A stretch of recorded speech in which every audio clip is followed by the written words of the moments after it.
Hello, I'm Helen Sadler, your Destiny Helper, here once again to satisfy the request of some of you who have been asking about empaths. Many of you are very curious because you say, I think I'm an empath. And let's talk about that. Let's get into why the narcissist loves empaths. And even in relationship, when a regular relationship, it's hard to let an empath go. Well, with a narcissist, it's the opposites. It's hard to let the narcissist go. And a lot of empaths have trouble discerning the narcissist. But first of all, I want to thank you for subscribing to my YouTube page. Thank you so much. And thank you for the emails that I'm getting. It is so many. And you all are listening to the videos. Please like and share them. Thank you so much. I am just elated with all of the emails I'm getting. The questions, your questions are phenomenal, and your requests for the different videos are phenomenal. So I want you to know that I really appreciate you so very much. Let's get into the video. An empath and a narcissist. Why does the narcissist draw the empath? And why is it difficult for the empath to let the narcissist go? Empath, not everyone is a super empath. Sometimes people think super empaths are born super. The super empath is like a greater narcissist. A greater narcissist has spent a lot of years with narcissism and knowing how they are and how it works. So by the time they become a greater narcissist, that narcissist is very methodical, very intentional on everything he does. He's very skilled at putting you in, very skilled at the inquisitions that he give you, very skilled at how you react and responding. Because remember, the narcissist does have emotions, but most of them, a lot of times, they're negative, and they are negative because the narcissist is stuck within himself and they can't get out. So they have to mirror the good, because anybody, if you go to a professional and you tell them you're dealing with a narcissist and they specialize in the field, they automatically know that you're going through torture, that you're going through torment, that it's a very difficult relationship, and this is a very inconsistent relationship. They discard, they hoover, they bring you back, they devalue you, they ghost you, they're silent.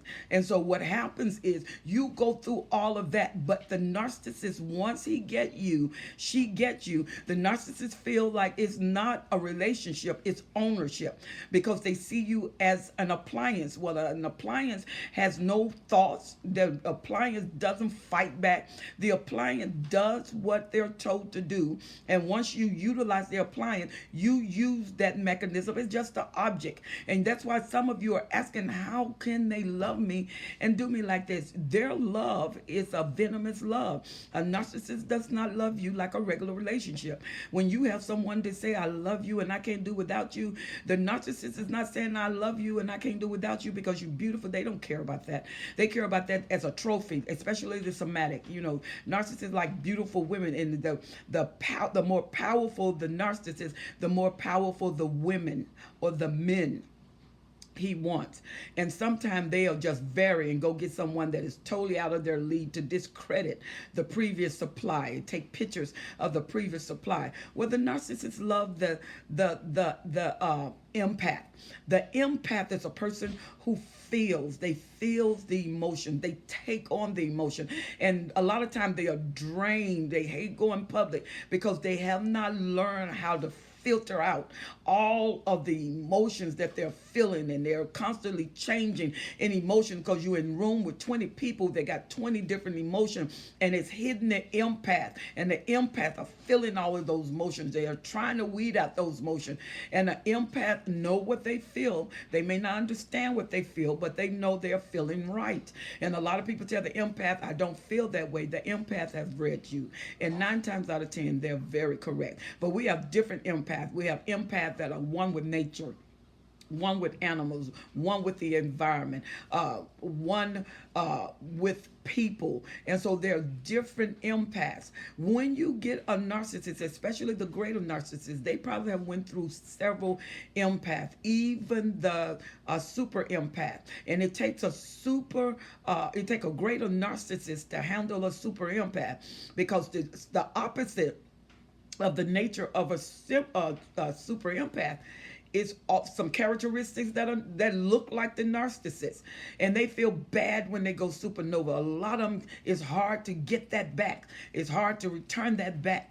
And some of them who have learned how to use it, a lot of times witches become empaths because they feel and they learn how to use it for their advantage. They learn how to get into your mind. Telepathic empaths, they get into your mind and control your mind. The reason they can do that to a narcissist a lot of times is like an android. You try to feel them out, and they are just there because they are mirrored. It's like when they ask you for a picture and you got so much correction on the picture until the natural element of the picture is gone. They tell you, we need another picture. There's too much correction on this picture. And so that's the way a narcissist is. You need pure emotion. There's no pure emotion. They mirror the emotion they have. Every specimen they're with, every supply they're with, it becomes a mirror. That's why you know your narcissist played, because where did that come from? How did he learn to do that? Well, from another supply. And so when you are an empath, you find yourself drained. You find yourself want to solve problems. You find yourself want to take people's problems. You find yourself want to handle people's problems. You are the rescuer. And that's what you want to do with the narcissist. You'll do anything to please them. Because in your mind, if you have not rescued them, you have not did your job. You think that I am inefficient, I am ineffective because I'm not doing my job. I'm here to please the narcissist. And you got to remember, the narcissist is just not a regular person. They are affecting your mind. They are affecting your hormones. They are affecting your cycle. They are affecting your timing. They are affecting your dreams. They are affecting your sleep realm. You just affected by the narcissist, and the narcissist intended it to be so.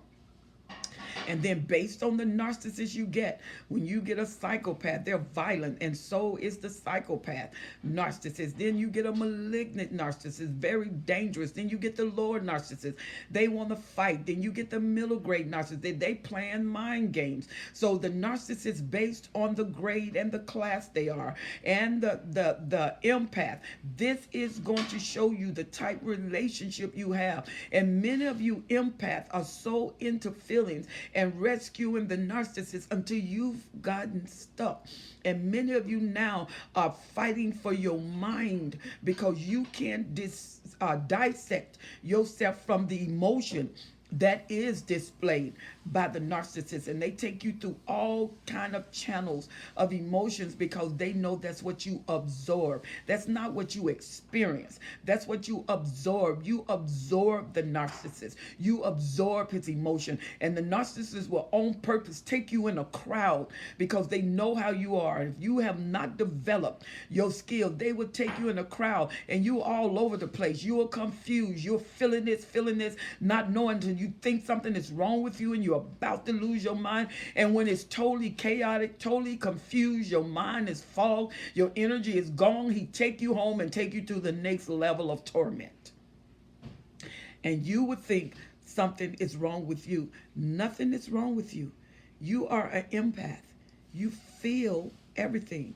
And when you feel it, you absorb it. And a lot of you have not learned how to channel that energy out, how to synchronize that energy, how to release that energy and don't take all of that in. Many of you have not learned how to proportion that energy. So your mind is overwhelmed.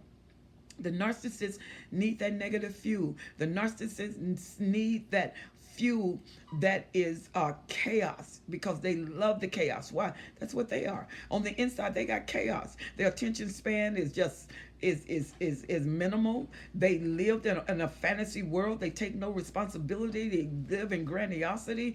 They are the best of everything, and then they act the worst of everything. They will kill the animal. They don't care. It depends on the chaos that they're in. And so now that you are with chaos, guess what you absorbing? You are absorbing chaos. Everything is chaotic for you. You are absorbing their chaos. You are absorbing their confusion. You are absorbing their manipulation, and you're wondering what's wrong with you. You thought the manipulation was yours. You think you're manipulating the narcissist. You feel bad because the narcissist say, I trust you. I trust you with my life. He's lying. She's lying. And so you believe it, and you think you're wronging them. God, how can I be so empath. Some of you know who you are, and some of you don't. You said, just say, I know that I feel everything. I know I feel responsible for everything. I want the narcissist to be happy with me.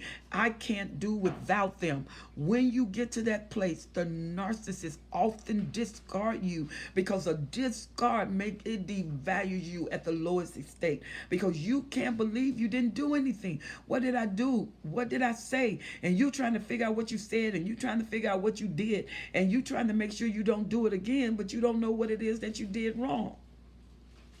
But the narcissists know. Also, the some empaths are very sensitive to animals. They even call them the animal whisperers, because they seem to understand the language of nature. And see, sometime when you have a warlock that is an empath, that is a narcissist, the narcissist that is a warlock searches for the empath that is a witch, because this witch would do anything on the scale for this narcissist. And she does spells, she casts spells, so she does the work of the warlock. She does the filling of the warlock. She's prone and in tune to different spirits. And some of you, that's why you recognize that narcissistic stare. You recognize that foul smell in the atmosphere. You recognize this heaviness or this coldness in the atmosphere, or this hot heat. And it's a different kind of hot. It's sweaty and it's foul that's in the atmosphere. And you recognize a presence. And sometimes you can look at the narcissist, and he don't look like the narcissist that you know. He looks like something else. She looks like something else. And the empath, because you absorb that, you will absorb that presence. Then you will start having to deal with that presence, because empaths don't just experience. Remember, you are absorbers, and remember, you are rescuers. So you have to keep in your mind what you are. What does an empath do? They feel what another person feel. They could not. The reason you probably with that narcissist, you couldn't discern them, or if you did, that's what they wanted you to see. But you trying to pick up on them, and you couldn't quite get them. And it shocked you, because you are able to pick up on everybody. You are able to absorb the emotion, but not the narcissist. This dude, this woman is like an android. You don't know what they're feeling at any given time. And then when they feel something, you think you did wrong, because you can feel they hate. Why do they hate me? They hate your peace. They hate your joy. They hate your serenity. They hate that you can love them and they can't love you back. And they hate it. And you feel the hate, but you excuse it, because you are a rescuer. You are an empath, and you want to rescue the narcissist. They don't want to be rescued. They want to feel what they feel, but they want to feel it on you. And when you are there, they want to stop all progression, because a super narcissist is very good with humanitarian acts. They love to help humanity. They love to give to humanity. They love to make peace where there's war. They love to counsel. They love to tell them that everything is going to be all right. They love to encourage. They're your cheerleaders. They are your exhorters. These empaths are wonderful, and when you're around them, they're so easy to know. You felt like you've known them for years. They're easy to talk to, because they're into you. They're feeling what you're feeling, and so they're telling you what you need to know, because they know what you feel, so they can minister straight to you. And that's why many of you that been around somebody say, man, it's like you were reading my thoughts. That's what an empath is. And they make friends. Children love them, except when they've gone wrong. When an empath has been with a narcissist, and the narcissist has shifted that empath, and that empath is walking in wounds and hurt, and that empath has went supernova. Every time an empath goes supernova, they don't feel good about it. They feel terrible, because they're empaths. They are here to help humanity and not hurt. Even the narcissist, they don't feel good going supernova, but they will. And the super empath is the only one that really can handle a greater narcissist, because they injure them. They will put them on the run. But don't underestimate a greater narcissist. These are usually cerebral and experienced, and their fight back is vicious, and they never do it. Most of them never do it by themselves.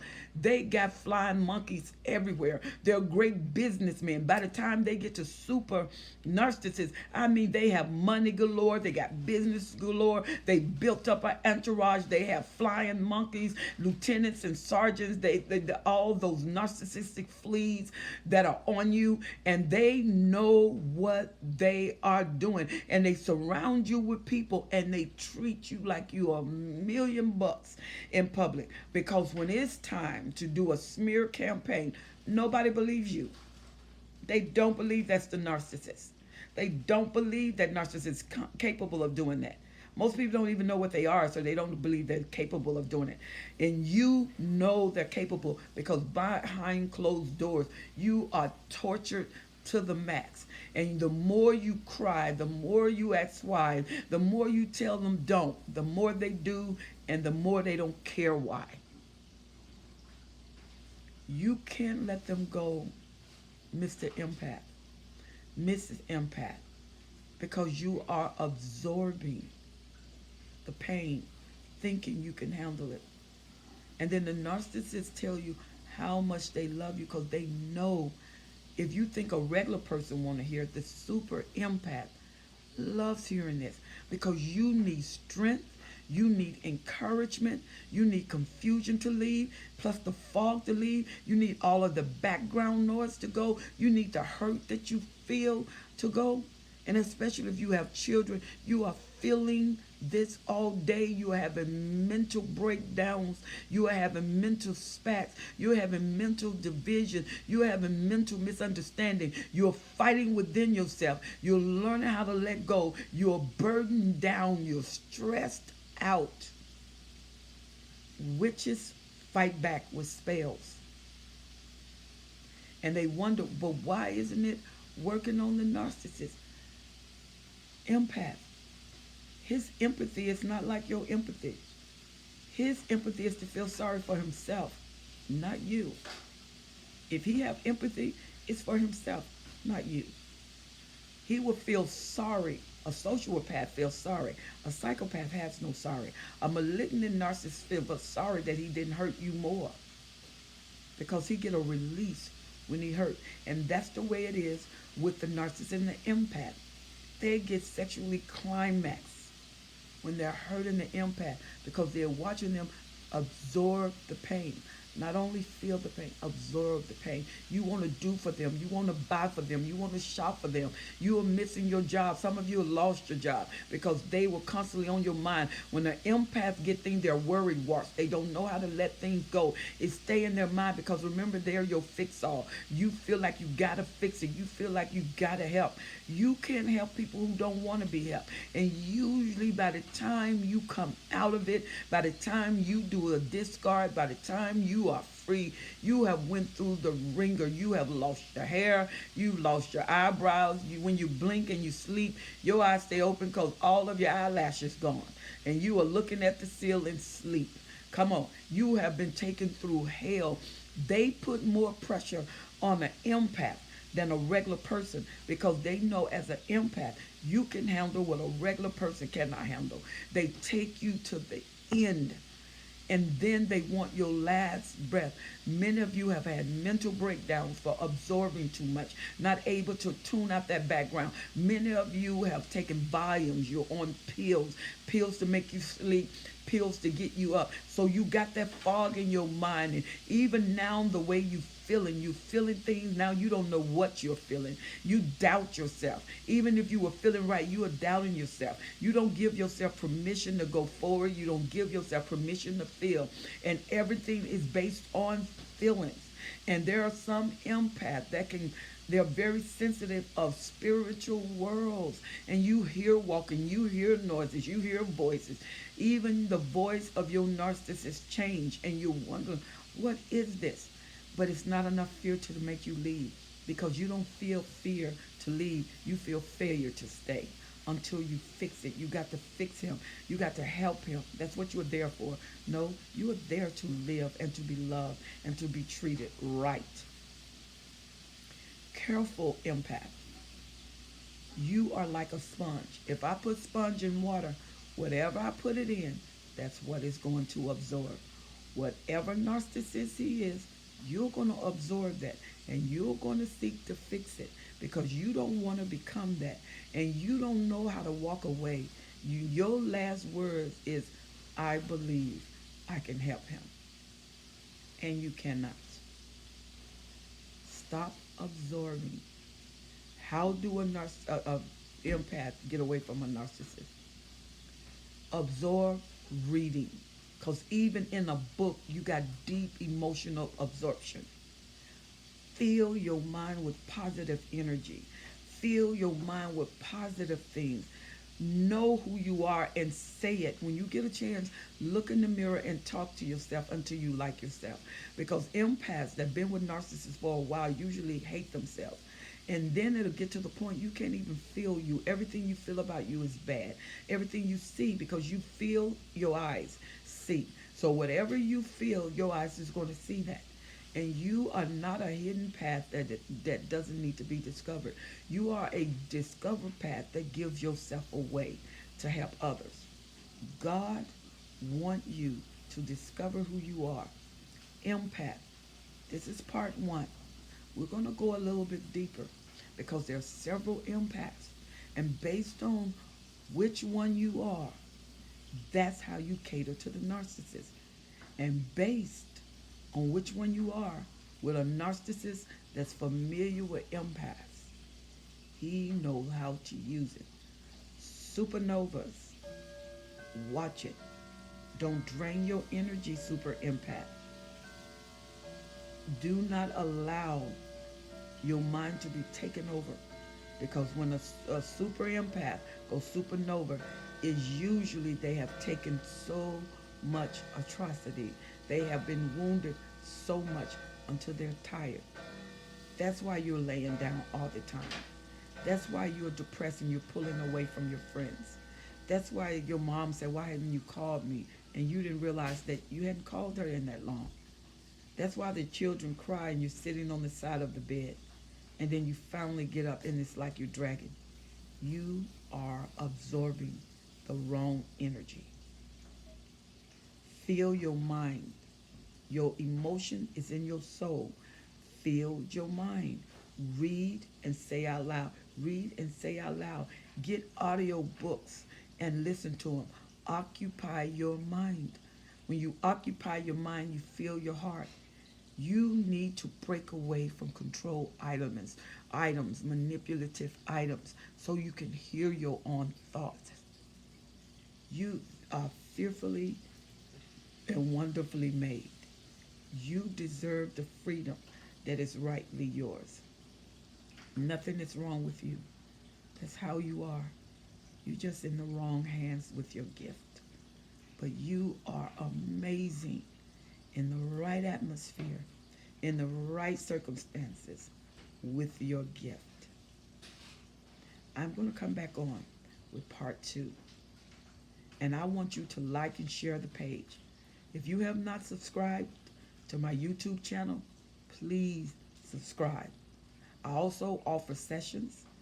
Write me at destinyhepper12s@gmail.com. destinyhepper12s@gmail.com. And if you're interested in having sessions with me, write me. And then you and I can book out sessions. You always have a way out. And you always have a way to freedom. Empath. Don't absorb everything. Some absorbencies can be fatal to your health. I'm Helen Sadler. I'm your Destiny Helper. I'm looking forward to seeing you next time. All right. God bless.